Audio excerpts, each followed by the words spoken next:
Part of what you just said, and I love the opening sequence so well, talking about our current mantra about let's go to agriculture and go to agriculture, and you just said, even within the ERGP, all we're talking about is the food sustainability and self-sufficiency, and less and far less plans and policies about one, beneficiation, two, how to move processing and storage, and all of that, the entire link within that space and within that corridor, that really galvanizes the economy beyond the breakfast table to the bank. Exactly.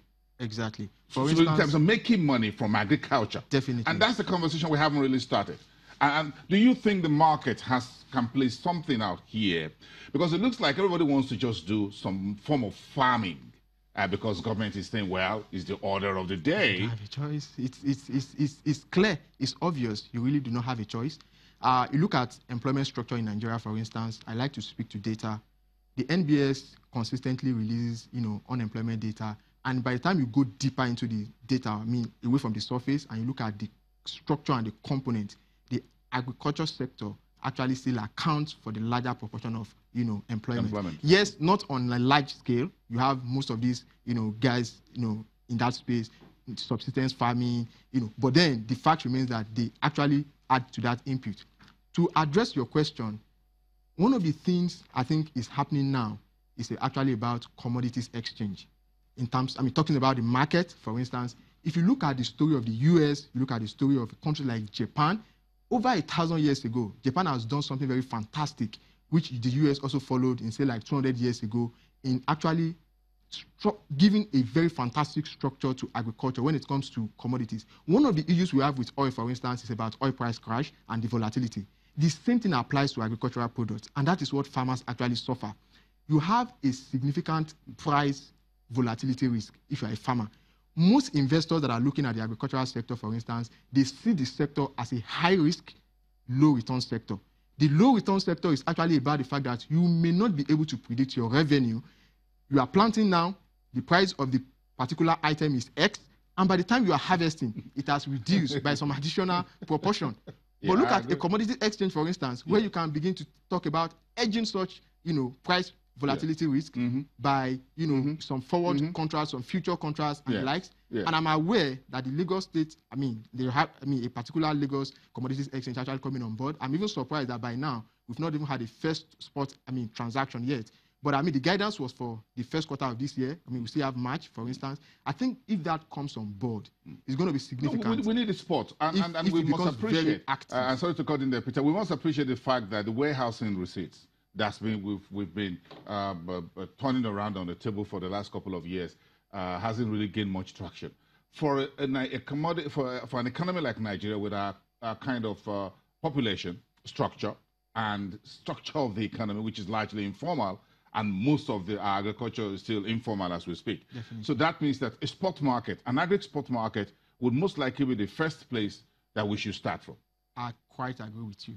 And I say, a step in the right direction is the Lagos Commodities Exchange. If we do spot. Spot? Yes. Fantastic. If we do spot for cassava, for example, for cassava, for maize, and for yam, for example, and we could just get it done because you're just speaking of me.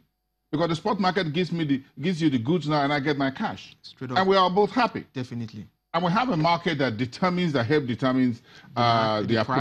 best price and quality. Definitely. Measurements. Yeah. And things like that. And it will, and I'm just thinking if we have a spot market for agri products and produce in Nigeria, we can actually ginger transportation. Because if I'm a farmer and I have massive yield on yam tubers, I don't want it to get rotten somewhere in Delta or in Kogi State. I want to move it quickly to a warehouse as fast as possible, so that I can put it in the hands of the warehouse guys. I think, and then I get my receipt on it, and then I go trade it. I think we're on the right track.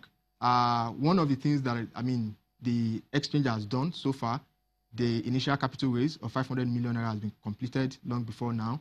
An MOU has been signed with the Central Securities Clearing Systems, which of course will be the depository and clearing house for that. I think for the spot transaction, we are rightly on track. And one of the things we can actually expect from this is that more investors will come in. If you look at just fast track to activities on the NSE thus far, most of the capital raise we've seen has never been in the agri sector. Reason is actually very clear. You look at the sector and say, with all this wide supply deficit, you have in oil palm, in rice, in virtually all crop areas, why are there no investors that are actually looking to raise capital to even expand their operations? It is clear the risk is high. But by the time you have something of this nature, for instance, commodity exchange, marketplace that makes price discovery very transparent and that gives you the feeling of a lower risk. Investors. If I'm an investor or a finance institution, AFDB, Afrexim Bank, whatever it is, or local banks, they can say, okay, I know who you are. I know who you are. I can see the system. I can see the trading platform. I can see the warehouse. I can see all of that. Then I know who I'm lending money to, rather than just giving it to Bosin's Farms Nigeria Limited, somewhere in somewhere in the middle of Kogi State or somewhere. Right. So that looks like what we need is a formal market.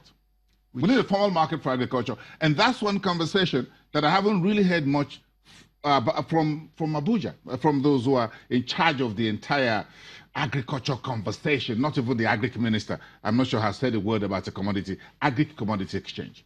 Well, it is surprising. I'm aware, for instance, OCTAD actually carried out a particular studies on African economies and how well they can drive growth using agriculture. I want to believe in the Federal Ministry of Agriculture and Rural Development, even at the national level, when it comes to focusing on agriculture as a sector, players and experts are actually aware of all of this. But you begin to, as you raise concerns, it becomes concerning when you actually feel like our discussions are not totally in that direction. For instance, you would have expected some, more concerted efforts at improving and actually de-risking that particular sector so as to actually drive, growth. Look at the ARGP, for instance. Such discussions are not there. The first issue that I raised, I'm not sure. It's all about. I'm not sure there's any push out the commodity exchanges in the ARGP. I haven't seen the total document. I think we need to raise things. Thank you very much. This is a very nice conversation with you. We'll keep an eye on those of you who are on the market street looking at a new commodity exchange.